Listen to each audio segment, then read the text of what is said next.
After 2 years of work, I think I may understand the physics of UFO levitation. First, let me show you some examples of how it works using this small model, and then I'll explain the mechanism. Watch carefully, please.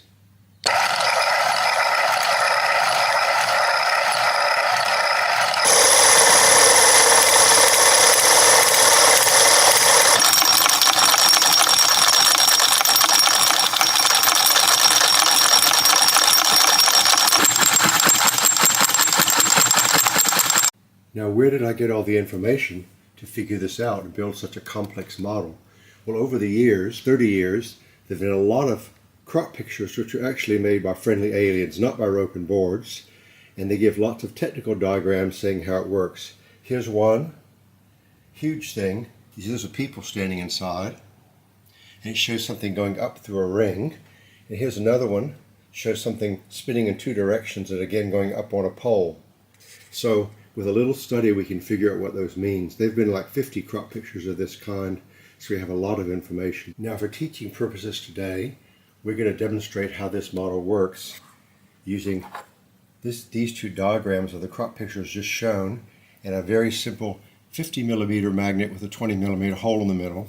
It can either be red north up or south blue up, which is quite critical, and it'll sit right in the middle of the ring like that, or like that little symbol there.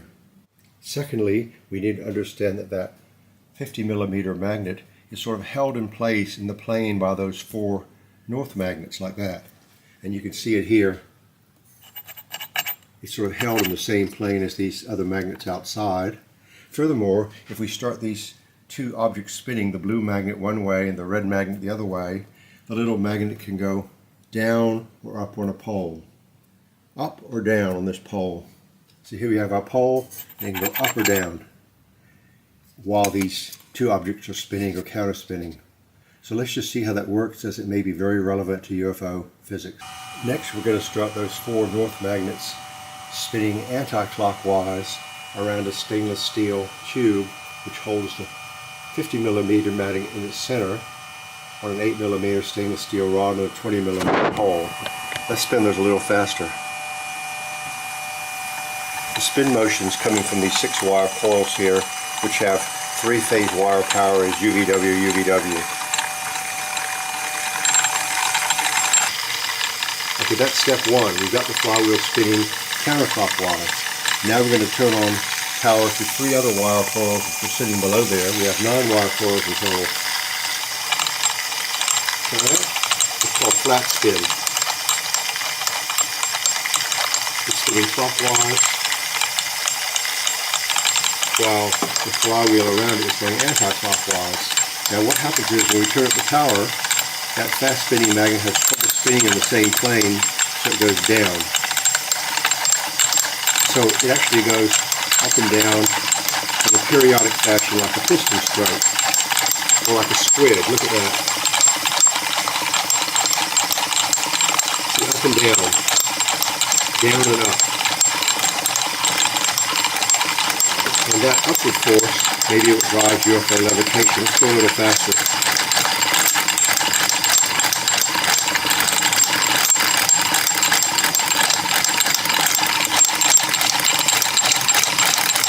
Now let me explain that a little further. When the magnet is stationary, it's being held in place by invisible bonds to those 4 magnets around the outside.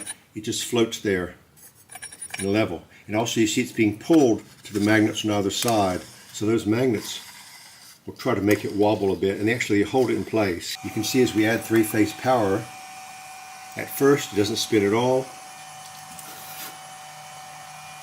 because it's being held on those magnets. Then we reach a certain point and it finally breaks away and can start spinning like that. First it doesn't want to spin at all, and then we go a little more powerfully, it breaks away, and can start spinning like that. Now that's fine, but as we go to higher speeds, it can't spin at all in that plane, and it goes down to get away from the other 4 magnets. It can spin more easily down there than here, even though it's being attracted upward to those 4 magnets, it tries to go downward. So now, after a certain point, we have an equilibrium between the flat spin and the downward motion. And when it jumps up, it jumps up very, very powerfully like a top rising on a pole. Now if we look carefully, we can see they're telling us in crops this will generate some kind of upward anti-gravity effect for both the magnet and the flywheel, both the blue and the red. We have the magnet sitting here entrapped in 4 places by north outside magnets, and it tries to go up and the flywheel holds it down, although it can go higher in pulses like that. And then when we start spinning the things, both the magnet goes up and the flywheel goes up. They both go up together, but they're separating as they're pulsing back and forth like a squid when these two things are spinning in opposite directions. Let's look at that again. Now we have 30 hertz outside and a 70 millimeter magnet in the center. Still in 3-phase power. It doesn't want to spin. It rattles. And at some point it begins to spin flat plane like that.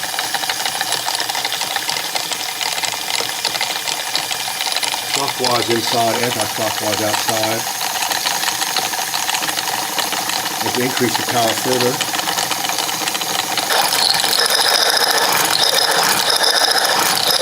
and the sound you hear is where the magnet rising is hitting an attraction point with the outer flywheel.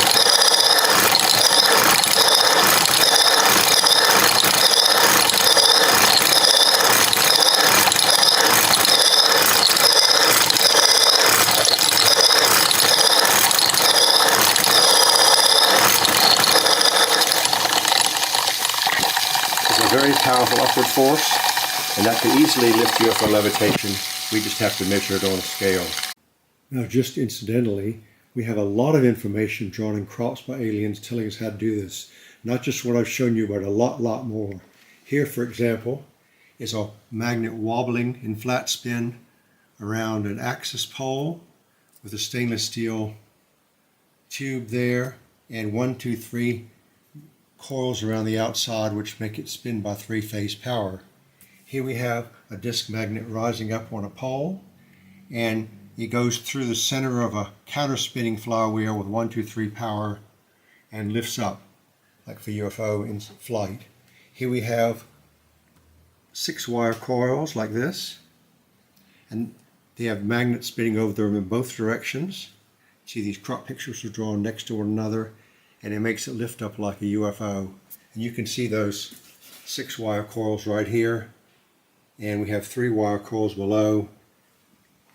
There's the 6, and there's the 3, and a flywheel spins over them counterclockwise, and a magnet spins on this pole clockwise over them.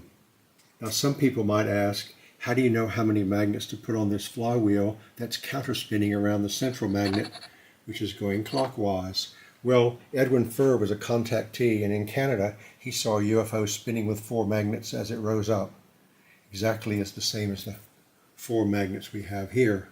Also, a couple of weeks before the other crop pictures shown, they showed an image, a square of 4 magnets rotating very fast around a central disk magnet. 1, 2, 3, 4, and there's the disk magnet. 1, 2, 3, 4, and there's the disk magnet. You can also see that in a different color. 1, 2, 3, 4, there's the disk magnet spinning around. 1, 2, 3, 4, and there's the disk magnet. And here's Edwin Furr's UFO, 1, 2, 3, 4, and there's the disk magnet. Do you see the similarity? So, we've been strongly guided in our research by all of these bits of information, and it seems very likely that they're reliable. Clockwise inside, anti-clockwise outside. As we increase the power further,